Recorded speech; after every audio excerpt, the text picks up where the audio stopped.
يا الله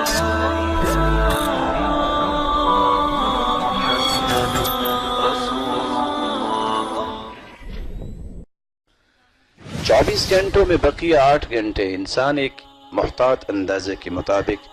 زندگی کا تہائی حصہ آرام کرتا ہے، نیند لیتا ہے۔ نیند میں عبادت کیسے ہو سکتی ہے؟ ہاں، اگر اللہ اور اس کے رسول صلی اللہ علیہ وسلم کی روشنی میں، ان کے فرامین، ان کے احکامات کی روشنی میں زندگی کے زاویوں کی ترتیب انسان دے لے تو اس کی نیند بھی عبادت بنتی ہے۔ ہر شخص ہوتا ہے اور اللہ تعالیٰ ہر ایک کو چین کی نیند نصیب فرمائے، لیکن ایک منہجی مسلمان باوضو ہو کے سوتا ہے، ذکر و اذکار کر کے سوتا ہے، اور پھر اس نیت کے ساتھ سوتا ہے، الہ العالمین رات کی تاریکی میں تیرے سامنے کھڑے ہو کے تجھ سے مناجات کرنا، تجھ سے ہم کلام ہونے کی لذتیں کچھ اور ہیں، مجھے بھی توفیق عطا فرما، میں بھی رات کی تاریکی میں تیرے سامنے کھڑا ہو جاؤں۔ فغلبت عینہ، انسان سو جاتا ہے، نیند کا اتنا غلبہ ہوتا ہے حتی اصبح، تہجد پڑھنا تو دور کی بات، صبح ہو جاتی ہے، اذان کے وقت بیدار ہوا، 2 رکعتیں بھی نہیں پڑھ سکا، لیکن اللہ تعالیٰ کا یہ قانون ہے، کتب لہ ما نوى وكان نومه صدقة عليه من ربه عز وجل، اے میرے فرشتوں، انا قیدت عبدی بقید من قیودی، اس کو سلائے تو ہم نے رکھا، یہ سویا رہا لیکن اس کی نیت خوبصورت تھی، اس نے تہجد پڑھی ہے یا نہیں پڑھی، اس کے نام اعمال میں رات کا قیام لکھ دیا۔ وَكَانَ نَوْمُهُ صَدَقَةً عَلَيْهِ مِنْ رَبِّهِ عَزَّ وَجَلَّ، یہ تو سویا رہا،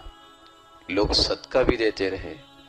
اس کی 4 سے 6 گھنٹے کی نیند کو بطور صدقہ اس کے نام اعمال میں لکھ دیا جائے، تو یہ پہلو بھی انسان عبادت بنا سکتا ہے۔ اس لیے عبادت کا وہ مفہوم جو ہر وقت انسانیت کو خوف زدہ کرتا ہے، کوئی کام نہ کرو، دنیا سے کٹ جاؤ، رہبانیت اختیار کر لو، اس کا اسلام میں تصور ہی نہیں ہے۔ لا رہبانیت فی الاسلام، اسلام کے اندر رہبانیت کا کوئی تصور نہیں۔ رسول اللہ صلی اللہ علیہ وسلم نے جس طرح صحابہ کرام کی تربیت کی، تجارت کے میدان میں اترے تو عالمی منڈی میں صف اول کے تاجر، اگر اخلاقیات کے میدان میں دیکھیں تو سب سے پہلے اگر تذکرہ ہوتا ہے کائنات کے اندر کسی کی بلند اخلاقی کا تو وہ صحابہ کرام رضوان اللہ تعالی علیہم اجمعین ہے، اور یہی مومن کا امتیاز ہے، اگر وہ اللہ اور اس کے رسول کی بات کو پریفر کرتا ہے تو اس کی عادت کو بھی اللہ عبادت لکھتے ہیں، اور کافر اپنی کنیسے اور گرجا میں بیٹھ کے بھی عبادت کرے، چونکہ وہ اللہ کی منشا کے مطابق زندگی نہیں گزار رہا، اس کی عبادت بھی عادت لکھی جاتی ہے۔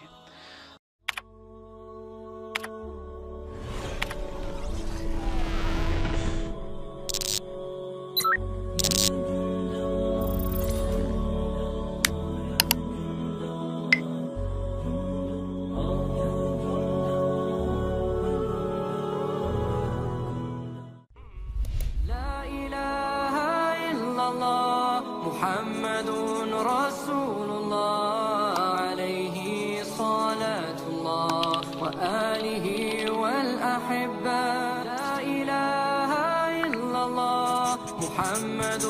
رسول الله عليه صلاة الله وآله والأحبة.